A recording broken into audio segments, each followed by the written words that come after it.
Question पे आते हैं। अभी तक हमने बिहार एसएससी का जो प्रीवियस ईयर क्वेश्चन थे वो लगभग 50 क्वेश्चन हमने करा चुके है ना। देखिए नंबर सिस्टम में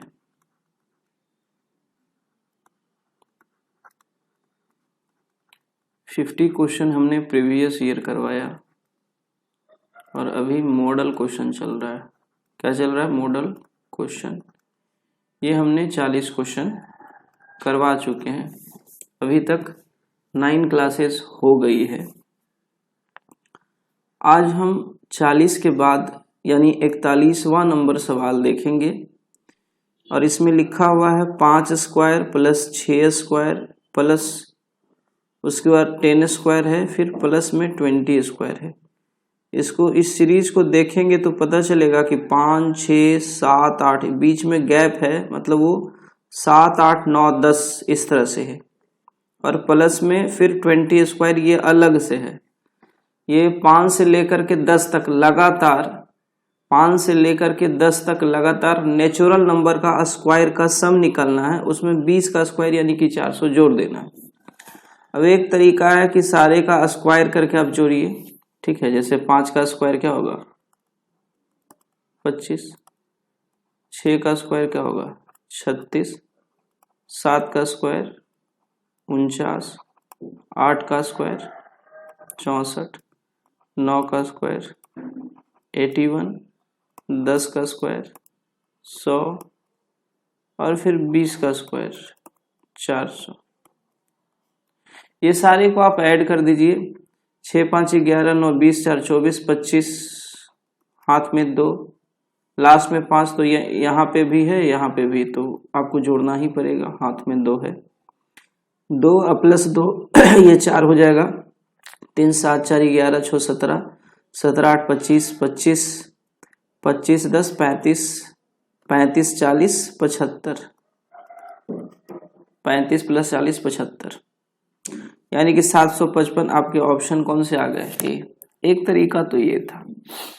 इतना छोटा छोटा स्क्वायर दिया रहेगा तब तो हम आसानी से जोड़ देंगे, नहीं तो इसका एक सेकेंड मेथड भी मैं बता देता हूं। मान लिया जाए सवाल क्लिष्ट दे दिए है ना, तो क्या करेंगे? तो क्या करेंगे बच्चा, एक फॉर्मूला आपको याद रखना है, 1 square plus 2 square plus 3 square, इसी तरह से लेकर के n टर्म्स का स्क्वायर और इसका सम निकालना रहे। यानी आप कह सकते हैं फर्स्ट n नेचुरल नंबर के स्क्वायर का सम, फर्स्ट n नेचुरल नंबर के स्क्वायर का सम निकालना रहे तो फॉर्मूला होता है n into n plus 1, n into n plus 1, फिर 2n प्लस 1, 2n प्लस 1/6, ये फॉर्मूला होता है। तो कहिएगा ये तो 5 से लेकर के 10 तक है, 1 से लेकर के 10 तक तो है नहीं लगातार। ये फॉर्मूला कब अप्लाइड होंगे? जब 1 से लेकर के लगातार नेचुरल नंबर का स्क्वायर का सम निकालना है। तो कोई बात नहीं है, यहाँ एक काम करते हैं, 1 से लेकर के कितना तक? 10 का स्क्वायर ये जोड़ लेते हैं। इसमें से 1 स्क्वायर, 2 स्क्वायर, 3 स्क्वायर, ये तो 4 ही स्क्वायर तक है। 4 का स्क्वायर यानी 1 से लेकर के आप कह सकते हैं कि 4 तक घटा लेते हैं। अब फिर लास्ट में जो लास्ट का 20 का स्क्वायर है ये जोड़ देंगे। कहने का मतलब 1 से लेकर के 10 तक का स्क्वायर का सम लिख लेंगे, माइनस कर लेंगे 1 से लेकर के 4 तक का, तो हमको बीच में 5 स्क्वायर, 6 स्क्वायर से लेकर के 10 स्क्वायर तक का एडिशन मिल जाएगा। इसको अलग से जोड़ लेंगे। ये हमने इसलिए ये फॉर्मूला बता रहा हूं क्योंकि आगे में हो सकता है कुछ वैसा क्लिष्ट डेटा दे दे, तो 1 स्क्वायर से 10 स्क्वायर तक फॉर्मूला क्या हो जाएगा? n के जगह पे 10 पुट करेंगे, 10, n प्लस 1 क्या हो जाएगा? 11, 2n प्लस 1, 10 दूना 20 प्लस 1 21, अब बटा में क्या? 6, माइनस कर दीजिए। 1 से लेकर के 4 तक है यानी n का वैल्यू 4 हो जाएगा। 4 इंटू n प्लस 1 5 हो जाएगा, 2n प्लस 1, 4 दूना 8 1 9 हो जाएगा, बटा में 6 और प्लस में हमको 20 का स्क्वायर यानी कि 400 कर देंगे। काटिए, 2 तिया 6, 2 पचे 10, 3 से 3 सते 21, ये हो जाएगा 11, देखो 7 × 5 = 35, 35 को 11 से गुना कर दीजिए, समझिए 35 को 11 से गुना करेंगे तो कितना हो जाएगा 385। यहाँ देखिए 3 दूना 6, 3 तिया 9, 2 से कटेंगे 2 बार में, ये कितना हो जाएंगे 5 दूना 10 तिया 30, अब प्लस में कितना करना है 400। देखो ये प्लस और ये प्लस जोड़ देंगे, 4 3 7, 185, इसमें से 30 घटेगा तो 755 यही आ जाएंगे। ये भी सेम आए थे, यहाँ भी सेम आ रहे हैं, देख रहे हैं भाई। फॉर्मूला भी हम निकाल सकते हैं, लेकिन ये सवाल बहुत इजी था, इसलिए ये फॉर्मूला हमको ज़्यादा टाइम ले लेगा, यही आसान है। तो आप क्वेश्चन के अनुसार आप हथियार का यूज करिएगा। अगला क्वेश्चन देखिए, किसी संख्या को 7 से गुना करके गुणनफल में जब 14 यानी 14 जोड़ा जाए तो इस प्रकार मिलने वाली संख्या यदि 8 से पूर्णतया विभाजित हो तो वह छोटी से छोटी संख्या ज्ञात करना। देखो कोई संख्या है, मान के चलते हैं x वो संख्या है, इसमें हम 7 से गुना करेंगे और गुणनफल में क्या करेंगे 14 ऐड करेंगे। जो संख्या आए वो किससे डिवाइड होना चाहिए 8 से, तो आपको इस ऑप्शन में बताना है वो छोटी से छोटी संख्या यानी x का वैल्यू कौन सा होगा। तो हम सबसे पहले 5 चेक करके देखते हैं, x के जगह पे 5 रखिए इंटू 7 + 14, देखिए 7 × 5 = 35, 35 4 39, 10 49 यानी 49। ये 8 से कटेगा क्या, ये 8 से कटेगा नहीं कटेगा, तो ये ऑप्शन नहीं होगा। फिर 6 चेक करेंगे, x के जगह पे 6 रखेंगे, 6 × 7 + 14, ये देखिए 7 × 6 = 42, 4 × 46, 10 56, 56 आपका 8 से डिवाइड हो जाएगा, 8 × 7 = 56 कट जाता है, यानी ऑप्शन यही होंगे आंसर। कहिएगा सी चेक करके दिखा दीजिए, तो भी चेक करके देख लीजिए, 4 × 7 + 14, 7 × 4 = 28, 4 32, 10 42, 42 8 से डिवाइड होंगे क्या, 8 × 5 = 40 होते हैं, 42 नहीं होते, यानी आपके चेक बाई ऑप्शन। इस तरह के क्वेश्चन को क्या करेंगे, चेक करेंगे बाई ऑप्शन। किससे चेक करेंगे, बाई ऑप्शन, समझ रहे हैं। अगला क्वेश्चन, एक श्रेणी दिया हुआ है, एक सीरीज दिया हुआ है और यहाँ पे n टर्म्स का योग पूछ रहा है। देखिए पहले ये चेक करेंगे ये किस श्रेणी में, देखिए ये 1 + ½ + ½ का स्क्वायर प्लस 1/2 का क्यूब है, मतलब देख रहे हैं ये फर्स्ट 2 टर्म का यदि डिफरेंस निकालेंगे तब तो मतलब 1/2 में से आप 1 घटाइएगा, तो घटाएंगे तो क्या टर्म आ जाएगा -1/2 आ जाएगा। इसमें से इसको घटाइएगा तो 1/4 और -1/2 क्या जाएगा, 4 एलसीएम लीजिए, यहाँ पे 1 हो जाएगा -2, यानी कि यहाँ से -1/4। तो ये एपी में तो नहीं है क्योंकि कॉमन डिफरेंस क्या आ गया, सेम आ गया। तो लगातार 2 टर्म को डिवाइड करके देख लेंगे, है ना, कि रेशियो क्या आता है। जैसे 1/2 को 1 से डिवाइड करिए, 1/2 को सेकेंड टर्म को फर्स्ट टर्म से डिवाइड करेंगे तो क्या आएगा 1/2।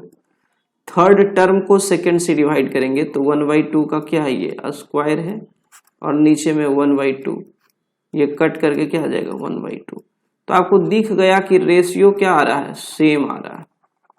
और जब 2 लगातार टर्म का रेशियो सेम हो तो उसको हम लोग कहते हैं ज्योमेट्रिक प्रोग्रेशन में, इसको हिंदी में कहते हैं गुणोत्तर श्रेणी। क्या बोलते हैं, गुणोत्तर, है ना, गुणोत्तर श्रेणी। किसमें है, गुणोत्तर श्रेणी में। तो हमको श्रेणी यानी सीरीज पता चल गया कि ये ज्योमेट्रिक प्रोग्रेशन में है, जिसका फर्स्ट टर्म क्या है 1 है, रेशियो क्या है, कॉमन रेशियो जो होता है वो क्या है ½ है। यहाँ देखिए डिवाइड किए हैं तो ½ आया है। आपको n पदों का यानी n टर्म्स का योग पूछ रहा है, तो Sn का फॉर्मूला क्या होगा। Sn का फॉर्मूला बाबू होता है a × 1 - r के पावर n अब बटा में 1 - r, ठीक है, a × 1 - r के पावर n बटा 1 - r। तो कहिएगा a पता है r पता है, लेकिन n, तो हमको तो n टर्म्स का ही योग पूछ रहा है, तो हमको n निकालना भी नहीं है। तो बस इसी फॉर्मूला में आपको क्या करना है, पुट कर देना। फर्स्ट टर्म यानी a का वैल्यू है 1, 1 माइनस r का वैल्यू है हाफ, अब पावर में कितना n, इसी के पावर में क्या n, बटा 1 माइनस r की जगह पे हाफ। देखिए 1 से किसी भी एक्सप्रेशन में गुना करेंगे वही सेम एक्सप्रेशन आ जाएगा, तो इसको हम लिख सकते हैं 1 माइनस 1 बटा 2 के पावर n, क्योंकि 1 के पावर में n, 1 के पावर में कितना भी टर्म हो 1 ही आएगा, और नीचे में 1 में से हाफ घटाएंगे तो क्या आ जाएगा, हाफ।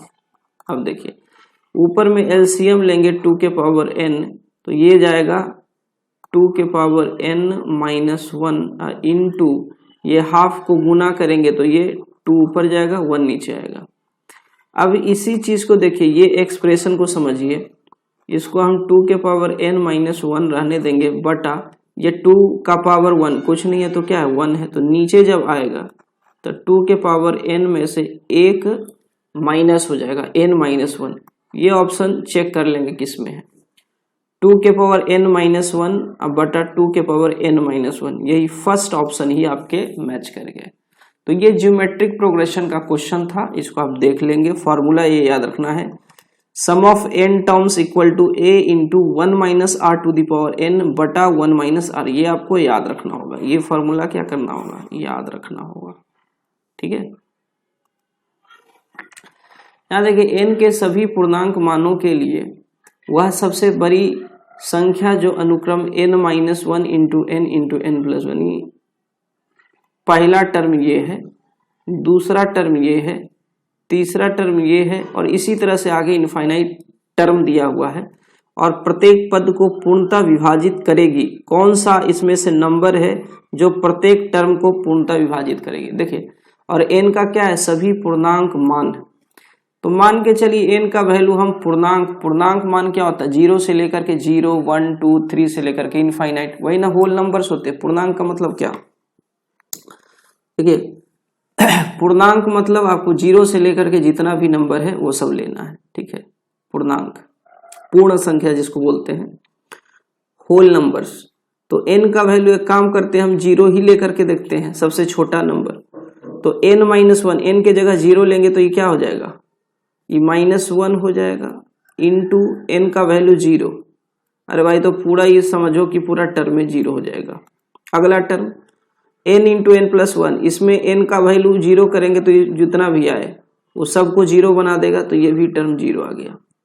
अगला है n प्लस 1, यहाँ 0 लेंगे तो ये आ जाएगा 1 इंटू 1 प्लस 2 यानी कि 3, और n प्लस 3 मतलब 1 प्लस 3 4। तो ये दो टर्म तो 0 आया, तीसरा टर्म क्या आ गया, 4 तिया 12, क्या आ गया, 12 आ गया। इसी तरह से आगे बढ़ता जाएगा। तो देखिए 0 12 से डिवाइड होंगे, हाँ 12 से हो जाएगा। ये देखिए 1 3 4 यही हो गया ना, जैसे 0 लिए तो 1, यहाँ 0 लेंगे तो 2, यहाँ 0 लेंगे, सॉरी हम 0 पुट करना है ना, ये 12 नहीं आएंगे, 6 आएंगे। ये हो जाएंगे 0 प्लस 1 कितने होंगे, 1, और ये कितने होंगे, 0 प्लस 2 2 होंगे, और ये 0 प्लस 3 क्या होंगे, 3, यानी कि यहाँ पर टर्म 6 आ जाएगा। तो ये तो 0 0 है, 0 तो किसी भी संख्या से डिवाइड होता है, लेकिन ये 6 किससे डिवाइड होगा, 6 से ही, यानी ऑप्शन क्या हो जाएंगे, बी हो जाएंगे।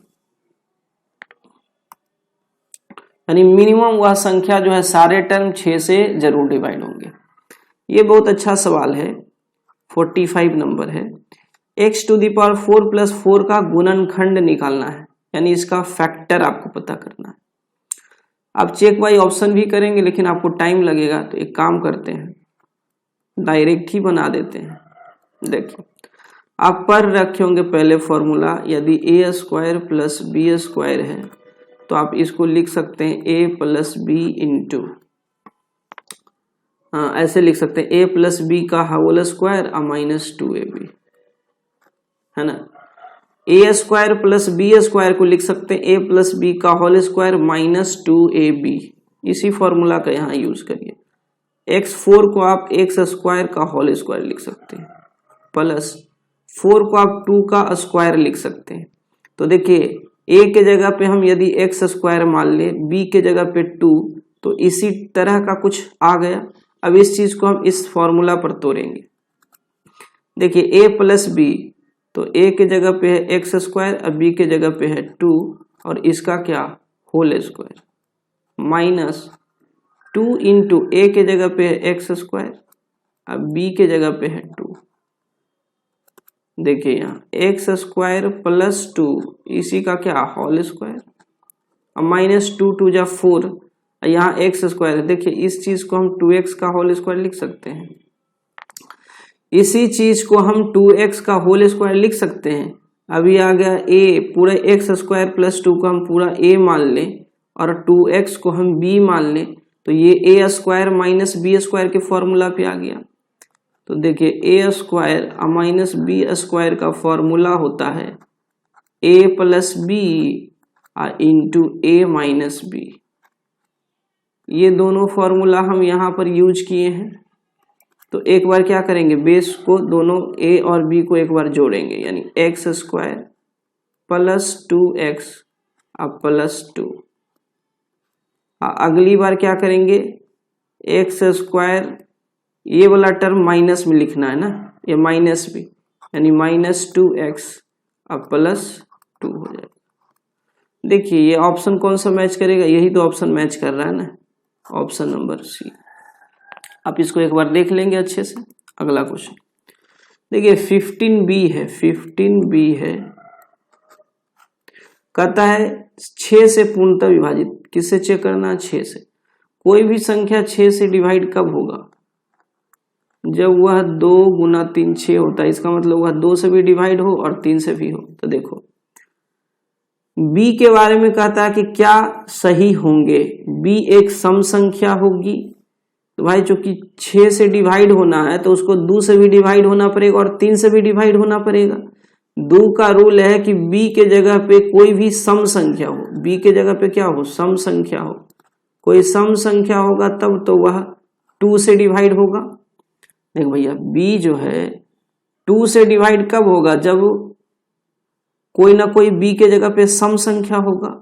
लेकिन बताओ यदि हम इसके जगह पे 0 दे दे, 0 भी तो एक सम संख्या है, तो क्या 150 6 से डिवाइड होगा, 5 1 6, 3 से तो कट रहा है, 150 6 से डिवाइड हो जाएगा, 25 छक 25 छक 150, ठीक है। तो इसका मतलब ये हुआ कि b जो है, b 3 से क्या है, डिविजिबल है, लेकिन ऑप्शन में 3 कहीं दिया हुआ नहीं है। यानी कौन सा कंडीशन यहाँ पे सही होगा। और जैसे मान के चलिए 2 दे दीजिएगा, सम संख्या तो 0 भी है, 2 भी है, 4 भी है, 6 भी है, 8 भी है, ये सब में से कोई भी रहेगा तो यहाँ सम संख्या होगा।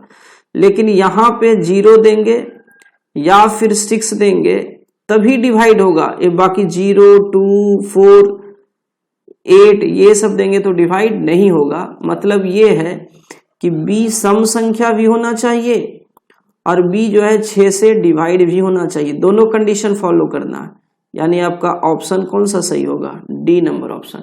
यानी b के बारे में आपसे पूछा था तो b क्या होना चाहिए, पहला तो वो सम संख्या होना चाहिए और दूसरा b जो है 6 से डिविजिबल होना चाहिए। यानी या तो 150 आपका डिविजिबल होगा या तो 156 होगा, बाकी कोई नहीं होगा, ठीक है। आप 152 लिखेंगे नहीं होगा, 154 लिखेंगे नहीं होगा, 158 लिखेंगे 6 से डिविजिबल नहीं होगा। मतलब b सम संख्या भी होना चाहिए और b 6 से विभाजित भी होना चाहिए। अगला है, यदि हम 45 को 4 संख्याओं के योग के रूप में इस प्रकार लिखते हैं कि पहली संख्या में 2 जोड़े, दूसरी संख्या से 2 घटाएं, तीसरी में 2 से गुना करें और चौथी में 2 से भाग दें, तो परिणाम क्या आए, सेम परिणाम आए, सेम नंबर आना चाहिए।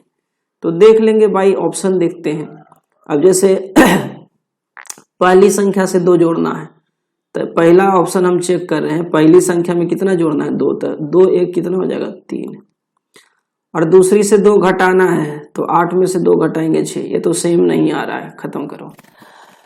इसी तरह से बी ऑप्शन चेक करेंगे, बी, पहली संख्या में 2 जोड़ना, तो 8 में 2 जोड़ेंगे कितना हो जाएगा 10। दूसरी संख्या से 2 घटाना है, घटा लो, 12 में से 2 जाएगा 10। तीसरी में 2 से गुना करना है, तो 5 में 2 से गुना करेंगे क्या आएगा 10। चौथी में 2 से भाग देना है, तो 20 में 2 से भाग देंगे 10 आएगा। वही संख्या आ रहा है ना, मतलब यही ऑप्शन हो गया। चेक बाई ऑप्शन, बहुत आसानी से बन जाएगा। ये देखिए, ये रूट के अंदर 12 है, फिर माइनस रूट के अंदर फिर वही 12 है, फिर माइनस रूट के अंदर वही 12 है। इसी तरह से इनफाइनाइट टर्म्स रिपीट हो रहा है। तो इस तरह के सवाल को कुछ नहीं करते हैं, जो नंबर रिपीट हो रहा है ना उसको लिखते हैं। जैसे नंबर, कौन सा नंबर रिपीट हो रहा है 12, तो 12 को 2 ऐसे फैक्टर में लिखेंगे, 2 ऐसे फैक्टर का गुना करके लिखेंगे कि दोनों का डिफरेंस 1 हो। तो 12 का वैसा 2 फैक्टर कौन है, 4 और 3, यही ना होता है। दोनों का डिफरेंस क्या हो गया 1 आ गया, और गुना करेंगे तो 12 आ जाएगा। और यहाँ चेक करेंगे, यदि सब में माइनस है तो छोटा वाला आंसर होगा, माइनस होगा तो क्या होगा छोटा वाला आंसर होगा, यानी कि 3 आंसर होगा ऑप्शन नंबर ए। और यही बीच में प्लस का साइन रहता तो बड़ा वाला आंसर होता। सिंपल था, बहुत आसान तरीका है, ठीक है, समझ गए। कोई यदि चाहे कि ना हमारा प्रोसेस से बताना है तो देख लीजिए। मान लीजिए इसको x बराबर 12 माइनस इसका भी 12, फिर माइनस इसका 12, फिर माइनस इसका 12, फिर माइनस, इसी तरह से पूरा रिपीट होते जाएगा। एक काम करते हैं, दोनों तरफ स्क्वायर करते हैं। रूट हटाने के लिए क्या करेंगे, स्क्वायर करेंगे, तो ये एक रूट हट जाएगा, यानी 12 माइनस, यही सब चीज रिपीट होगा। तो भाई एक 12 हटने से क्या ये इनफाइनाइट नहीं रहेगा, ये पूरा इनफाइनाइट है। तो इस पूरे चीज को हमने x माना है, तो 12 माइनस क्या हो जाएगा x स्क्वायर, ये इधर आएगा तो प्लस x माइनस 12 हो जाएगा। इसको तोड़ेंगे, फैक्टराइज करेंगे तो x square plus 4x minus 3x और माइनस 12। x कॉमन लेंगे तो ये x प्लस 4 हो जाएगा, माइनस 3 कॉमन लेंगे तो ये x प्लस 4 हो जाएगा, और x प्लस 4 कॉमन लेंगे तो x माइनस 3 हो जाएगा। यहाँ से x का वैल्यू, एक बार x प्लस 4 को 0 के बराबर करेंगे तो माइनस 4 आएगा, एक बार x माइनस 3 को 0 के बराबर करेंगे 3 आएगा। तो ये तो नेगेटिव वैल्यू है, इसको कैंसिल कर देंगे, x का वैल्यू क्या आ गया 3 आ गया। इस तरह से भी आप बना सकते हैं। वैसे तरीका एग्जाम में बनाने वाला यही है, नंबर को आप रखिए और उसको 2 ऐसे फैक्टर में तोड़िए जिसमें अंतर कितने का है, 1 का। यदि माइनस बीच में रहेगा तो छोटा वाला आंसर होता, बीच में प्लस होता तो बड़ा वाला आंसर होता। बस अगला सवाल देखिए, यहाँ पे क्या है, वहां तो एडिशन और सब्ट्रैक्शन की बात हमने बताई, यहाँ भी इनफाइनाइट रिपीट कर रहा है नंबर, और ये रूट के अंदर है, इनफाइनाइट रिपीट कर रहा है। तो संख्या जो अंदर में रिपीट कर रहा होगा वही आंसर हो जाएगा, जो संख्या रिपीट कर रहा है वही आंसर हो जाएगा। कहिएगा कैसे, तो आप मान लीजिए इस एक्सप्रेशन को x बराबर 2, 2 के अंदर 2, 2 के अंदर 2, 2 के अंदर 2, इसी तरह से रिपीट हो रहा है। दोनों तरफ स्क्वायर करिए तो x स्क्वायर इक्वल टू क्या आ जाएगा 2, और ये जो बाकी बच जाएगा उसको आप x माने हुए हैं, तो x से क्या कटेगा x, तो x बराबर क्या आ गया 2 आ गया। खत्म कहानी यहीं पे। कितना ऐसे ही हम डायरेक्ट कर दिए ना। इसको एक्चुअली सॉल्व करने का तरीका क्या है जो समझिए, x square equal to 2x को कट मत करिएगा, 2x को इधर लाएंगे और माइनस 2x इक्वल टू 0 करेंगे। यहाँ से x कॉमन लेंगे तो यहाँ से x माइनस 2 आएगा, तो यहाँ से x का वैल्यू 0 आएगा या फिर 2 आएगा। तो यहाँ 0 का ऑप्शन, x इक्वल टू 0 लेंगे तो सब का वैल्यू 0 होगा, ये नहीं लेंगे, लेंगे क्या 2, आंसर हो गया 2। चलिए इतना ही सवाल था आज का क्लास यहीं पे खत्म होता है। बाकी देखिए मजेदार हम भी ट्रिक्स बताते हैं भाई, ऐसा नहीं है कि कोई इसके लिए महान महारथी का ही जरूरत पड़ता है। हर कोई जो पास कर गया है एग्जाम वो आपको बता सकता है, गाइड कर सकता है। चलिए फिर अगला क्लास में मिलते हैं। आप अच्छा यदि वीडियो लगे तो आप लाइक जरूर करिए और सब्सक्राइब करिए। ठीक है, ये 2 चीज फ्री वाले टीचर को जो फ्री में पढ़ाते हैं उसको यही 2 चीज चाहिए ना यूट्यूब पे, और क्या चाहिए? आप लाइक करेंगे, सब्सक्राइब करेंगे, तब हम लोग मोटिवेट होते हैं और मोटिवेट होकर के फिर अच्छा वीडियो और बनाएंगे, है ना। फ्री के चीज में कम से कम कुछ ना कुछ आपको देना है, लाइक और सब्सक्राइब 2 ही चीज तो चाहिए। हम लोग कोई स्टार टीचर तो है नहीं कि हमको भाई पैसा मांगेंगे, नहीं। यूट्यूब पे तो वैसे भी हम गाइड करने के लिए आए, उतना हमारे पास टाइम भी नहीं है कि हम मतलब कोई कोचिंग खोलेंगे, नहीं, है ना, ऑलरेडी सर्विस में है। चलिए इस वीडियो को यहीं पे ख़त्म करते हैं, फिर नेक्स्ट क्लास में मिलते हैं, तब तक के लिए जय हिंद जय।